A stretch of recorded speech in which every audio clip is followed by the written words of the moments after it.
Friends, কেমন আছেন সবাই? আশা করি সবাই খুব ভালো আছেন। আরেকটা নতুন ব্লগ শুরু করলাম, আর বাচ্চাদের স্কুলে দেওয়ার পরের থেকেই ব্লগটা শুরু করলাম।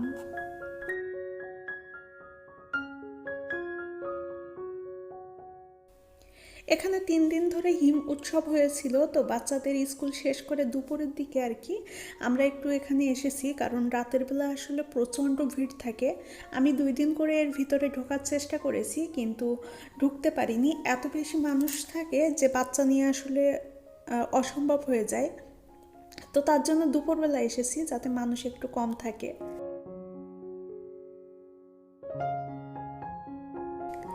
3 দিনের এই উৎসবে আসলে এত কেনাবেচা হয়েছে যে কেউ ধারণাই করতে পারেনি যে তাদের জিনিসপত্রগুলো এত বেশি সেল হবে।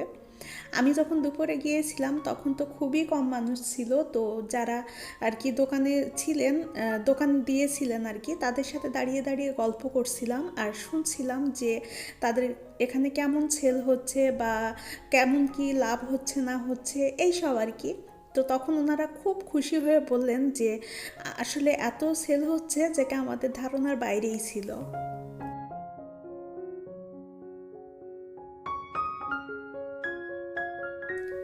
যেহেতু আমি দুপুরের দিকে গিয়েছি, অল্প কয়েকটা দোকান ছিল, আর বাকি সব দোকানের নাকি সব জিনিসপত্র বিক্রি হয়ে গিয়েছিল, তো সবই বন্ধ ছিল। বলতে গেলে কোনো জিনিসই ছিল না সেসব দোকানে। আর আমি যেখানেই যাই চেষ্টা করি যে গাছ কোথাও আছে কিনা একটু দেখার। তো এখানে একটা নার্সারি এসেছে, সেটাই ঘুরে ফিরে দেখছিলাম।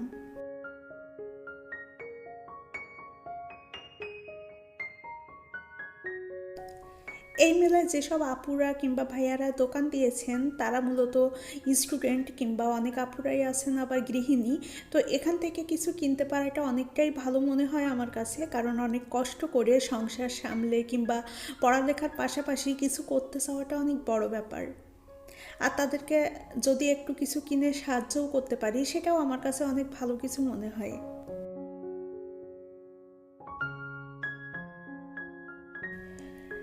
যখন আমি বগুড়া থেকে ফরিদপুরে আসি তখন আমি বেশ টেনশনে ছিলাম যে কিভাবে কি করব না করব, কোথায় কি আছে, কিভাবে জানবো, এই সব কিছু নিয়ে।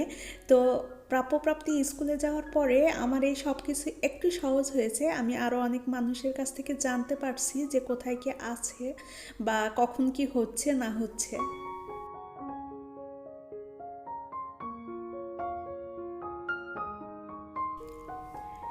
স্কুলে যাওয়ার আগেই আমি কিছু না কিছু রান্না করে রেখে যাই, যাতে ফিরে এসে আর কি রান্নার ঝামেলাটা না থাকে। কারণ দুপুরে ফিরতে একটু তো দেরি হয়ে যায়, আর তারপরে রান্না করতে গেলে আরও দেরি হয়। কিন্তু আজকের সকালে আমি কিছুই রান্না করে যাইনি। যেটা রান্না করেছিলাম সেটা আর কি সকালেই খেয়ে নিয়েছি, আর দুপুরের জন্য এখন রান্না করছি।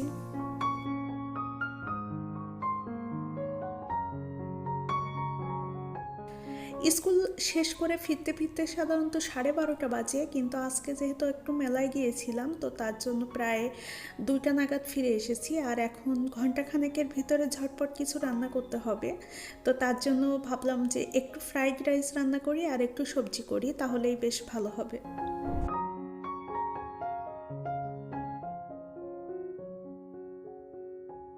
আমি যদি কোনো কারণে ব্যস্ত থাকি কিংবা হাতের সময় খুব কম থাকে, তখন যদি আমি কিচেনে আসি তখন আমার মনে হয় যে অনেক ইয়ামি ইয়ামি রেসিপি যদি এখন করতে পারতাম।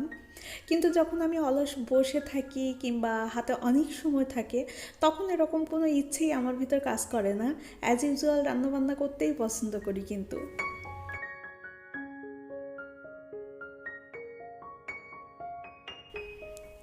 অনেক সুন্দর সুন্দর রেসিপি মাথার ভিতর ঘুরিয়ে ফিরিয়ে ঠিক এমন কিছুই সিলেক্ট করি যেটা আধা ঘন্টা কি 40 মিনিটের ভিতর কমপ্লিট হবে, আর আমি সবাইকে মোটামুটি খেতে দিতে পারবো।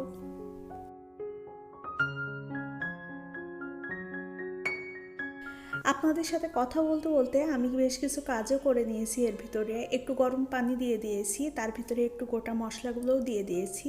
পানিগুলো যতক্ষণে ফুটবে আমি তার ভিতরে একটু চাল ভিজিয়ে রেখেছি। ফ্রাইড রাইস করব। এটাকে আসলে ফ্রাইড রাইস বলা যায় না, ভাত ভাজাই বলা যায়। তো তার জন্যই কাটাকুটা করে নিচ্ছি।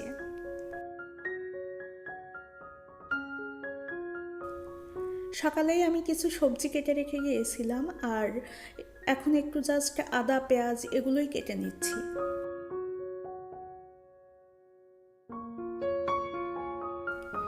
এই শীতের দিন আসলে যত যাই রান্না করি না কেন, আমার যেটা মনে হয় যে সবথেকে সহজ হচ্ছে মিক্সড সবজি রান্না করা। কারণ হাতের কাছে এত পরিমাণে সবজি থাকে যে সবগুলো একসাথে রান্না করতে বেশ ভালোই লাগে।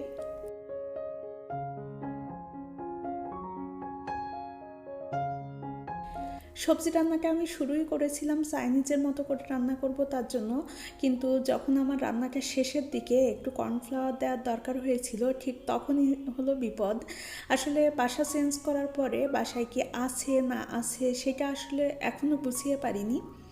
আমি জানতাম যে আমার বাসায় এই জিনিসগুলো সবসময় থাকে, তো কোথায় কিভাবে রেখেছি একটুও মনে করতে পারলাম না। সারা বাসা জুড়ে আমি কোথাও কর্নফ্লাওয়ার পেলাম না।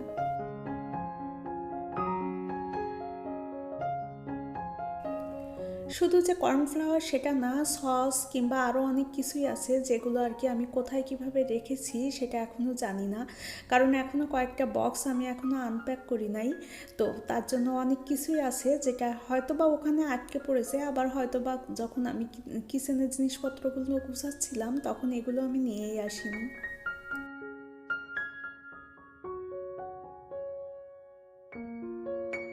ব্রোকলিগুলো আমি আগেই একটু ভাপ দিয়ে নিয়েছিলাম, আর যদি ব্রোকলিগুলো একটু ভাপ দিয়ে নেওয়া হয় তাহলে আসলে অনেক বেশি গ্রিন হয়, যেটা দেখতে অনেক ভাল লাগে।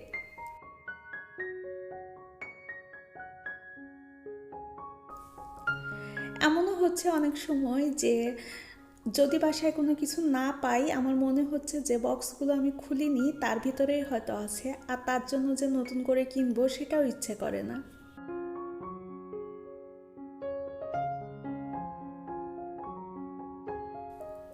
সবজি নামানোর পরে আমি যেহেতু ফ্রাইড রাইস করব, তো তার জন্য ডিম ভেজে নিয়েছি, আর সেই সাথে গাজর, পেঁয়াজকলি, মটরশুঁটি এই সব কিছুই কিন্তু একটু ফ্রাই করে নিয়েছি।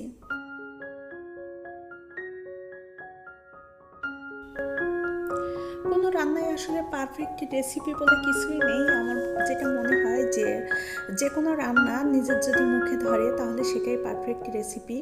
আর রান্নাটা আসলে কেমন হয়েছিল সেটা বাচ্চাদের খাওয়া দেখেই বোঝা যায়, তারা আসলে অনেক খুশি হয়েছিল, তো তার মানে বুঝতে হবে আমি বেশ ভালোই রান্না করেছিলাম।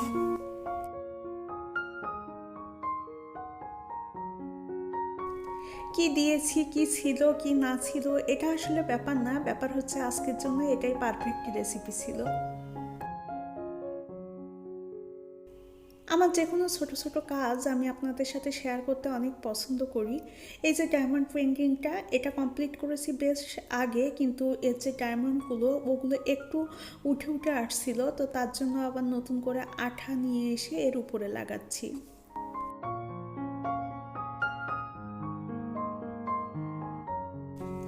এভাবে যদি এক্সট্রা আঠা লাগানো যায় তাহলে কিন্তু স্টোনগুলো বেশ শক্ত হয় আর কি, ভালোভাবে লেগে থাকে, উঠে আসার সম্ভাবনাই থাকে না, জিনিসটা আসলে দীর্ঘস্থায়ী হয়।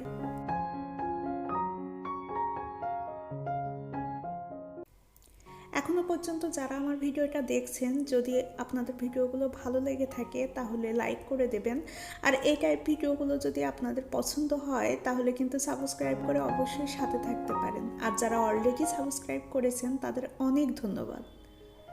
আজকের ভিডিওটা তাহলে এ পর্যন্তই। সবাই ভালো থাকবেন, সুস্থ থাকবেন। পরের ভিডিওতে আবারও কথা হবে।